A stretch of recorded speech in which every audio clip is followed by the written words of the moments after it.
Okay, for the purposes of the second drawing you're going to do on your sheet of newsprint again is the first thing I want you to do is I want you to create a smaller picture plane, because remember the outside edge of your sheet of drawing paper is always called the picture plane, but now you're going to go in 1 inch and you're going to create a smaller picture plane, or what obviously looks like a rectangular box. So basically just measure 1 inch in from your edges to create smaller picture plane, and then from the corners, once you've done that, I want you to draw diagonal lines from all 4 corners. So you're going to end up with a big X right in the middle of the smaller picture plane you've created, because you've gone in 1 inch from the edges of your newsprint sheet. So I'm gonna, after you do that, then start watching the video again and try to just do that with every step that I go through. Okay, after you've made your smaller picture plane, you've gone in 1 inch, then I want you to, and make sure this is as parallel to your lines above and below from the edges of your smaller picture plane as possible. But again, you're just going to make a perforated eye level line, horizon line, that intersects the center of the X you've created. And just again, make sure that this line is parallel to this one and this one. And you're going to put a vanishing point right directly in the center of the X and intersecting with the eye level line that you've created. Okay, after you've done that, you are going to draw a smaller plane, which is going to look like a rectangle. And what you need to make sure is that when you draw these lines, you go down to here, don't move your ruler. Try to keep them as parallel to all your vertical and horizontal lines that you've created on the outside edge. So you don't want them going like that, or like that, or like that. You go down this way once, you turn your ruler, you make sure your ruler is totally parallel to the bottom line and the top line as close as you can get. You start here, it ends here. You turn your ruler this way, you go here to here. And again, if your ruler starts doing that or that, everything's gonna get thrown off. You go from here to here. And then again, I'm making sure that my ruler is parallel to this line and this line. And then I go from here to here and it connects. And I get a perfectly symmetrical plane within what I've established from the center, okay? So it's really, really imperative that you don't have your ruler, that it stays as parallel as possible to these outside vertical and horizontal lines. Because if anything's off a little bit, the whole plane that you create is going to be off. So I'm creating a room, and what I've just done is now hopefully you see that this is going to be a back wall. This is going to be a side wall, ceiling, floor. So off my first vanishing point, what I did is I created this horizontal line. Okay, and then from the corners, I went to my vanishing point. Okay, and so what I'm doing is I'm creating, this is going to be a plane with on the floor of the room, and I'm just going to make it a rug. So I'm just trying to help you kind of establish your placement within the room. Now, obviously, this is kind of like an exaggerated or really bad rug or drawing or illustration or whatever of a rug, but I just want you to see that there's a rug sitting on the floor, and now we're going to draw the windows next. Okay, so I've tried to clean up what I did before. So what you want to get a sense of is you're creating this interior of this space. So you created this back wall, and now what I've done, and this might help you, once you start visualizing it, it'll be easier to navigate within the space and start creating stuff within the space. So I had you draw out a rug, and so just know that to create the edges of this plane, they're going back to the vanishing point. Okay, so remember, you created a vanishing point that's directly in the center.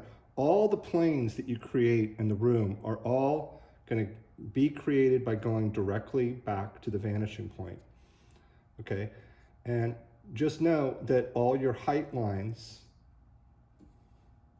okay, and all your width lines, height and width lines are always going to be parallel to your picture plane, okay? Just like what I showed you in the PDF. So what I did right here is I drew a back door on this wall. So now you can see that the space is going back into more into the interior of the space. So if you want to draw just a rectangular shape right there and then fill it in, you'll be able to visualize that there's a door and that this is actually a wall. And you've created the rug. So now what you want to do is you want to try to create a window on one wall and a window on the other wall. And again, to create the edges of these planes, they have to make them look like in the perspective, they're going to be following this plane, but the height lines are going to be parallel to the picture plane, and you're going to create the edges. These lines are going to be created by going back to your vanishing point. Okay, so I also did like a light light fixture on the ceiling. Again, to create the edges of that plane, these lines are going to go back to your vanishing point. So try to create a door on the back wall, and now try to create, just using this as a visual tool, a window on this wall, a window on that wall, and a light fixture on the ceiling. And then what that will hopefully get you is a sense of a space that you've created of an interior of a room. Okay, and now what I've done is I have drawn from the corner, because remember, this is the corner right here. This is the plane that is distinguishing the fact that it's supposed to be the floor of the room. So I drew from the corner, I drew a horizontal line coming out and a vertical line going up. A horizontal line going out and a vertical line going up. So try just drawing just basically what you're seeing right now in the video. And just again, make sure that these lines aren't going like that or that or that or that, and that they're totally parallel to the edge of your picture plane. Okay, and now what I've done is I have created another line that's connecting, and I basically created a box that's going to be pushed up against this wall because it's sitting right on the corner. So now, visualizing and just looking what I did, now create what's going to look like two squares, which are basically going to become boxes, and just try to draw that according to what you're seeing from the video. Okay, after you've done that, just like you did in your exercises, the first exercises with the boxes, the 9 boxes. Okay, so there's an established eye level right here that you established, and you have your vanishing point, and now you're creating boxes that are below your eye level, so you are going to be able to see the sides of them and the tops of them because they're falling below your eye level. So from the corners, just like you did on your first exercise, and I marked X's here, these lines are going to go back to create those planes to the vanishing point right in the center, just from the corners, just going right back to the center vanishing point. Okay, and then what's going to happen is I'm going to give them whatever width or length I want. I'm going to make this one, it's going to come out and it's going like this, like so. Continue this like that. So this one right now in the room, it's up against the wall. It's longer than this one. And so what I've done is I've created what looks like a longer rectangular box and other rectangular box. And I created them by, first off, creating the front plane, which is parallel to the picture plane, the height and the width, as just squares that I came from the corners. And then from the corners of that square, I have those planes being corrected by these lines going back to the vanishing point. Okay, so I think what I'm going to do is I am going to turn this long thing, this rectangular box,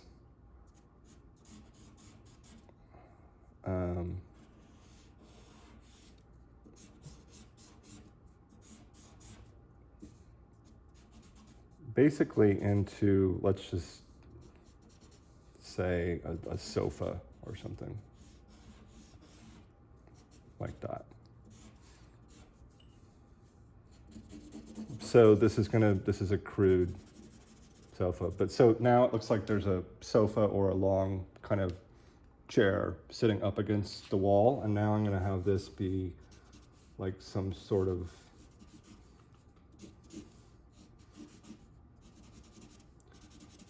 shelf unit, or just, you know, like a burrow or something, and then I'm going to put, I don't know, like a vase on top so it looks like it's sitting on it. Okay, so all I'm wanting you to do is start building things up like this and adding things and taking things away, but just the rule you need to follow is everything's being created by its recession. All the planes of all the forms that you create within the room are being created by the receding lines going back to the vanishing point. And your height and width lines of all your planes, your height and width lines are always parallel to your picture plane. Okay, so what I've done is I've cleaned up the interior of this room that I created that hopefully is giving the illusion of a sense of depth. Using this methodology and this concept of one-point perspective. So I refined this, trying to make it look like a couch, and then I have a very crude kind of hardwood floor. I put a table on top of the rug. I put a vase over in the corner of whatever this bureau or shelving thing is. I added some flowers to the vase. I put a painting on the wall. I put another cabinet or something against that wall. Just some hint of some trees outside. And so basically you want to just try to really think about refining or adding things to your drawing. And then if you have time, if you for some reason you finish that, what I want you to do is on drawing paper now, on drawing paper, I want you to, again, create a 1-inch border, and your drawing paper is 18 by 24. So this drawing will be approximately what this is, which is 12 by 18, okay? And now what I want you to do is follow the same steps that you did to create your first drawing on newsprint of an interior, and now try to create an interior of a room, but now try to add and create different objects in the room, like maybe shelving, or maybe a bed, or a desk, just something like that. So in pencil, line drawing, contour line drawing, try to create now on drawing paper an interior, a new interior.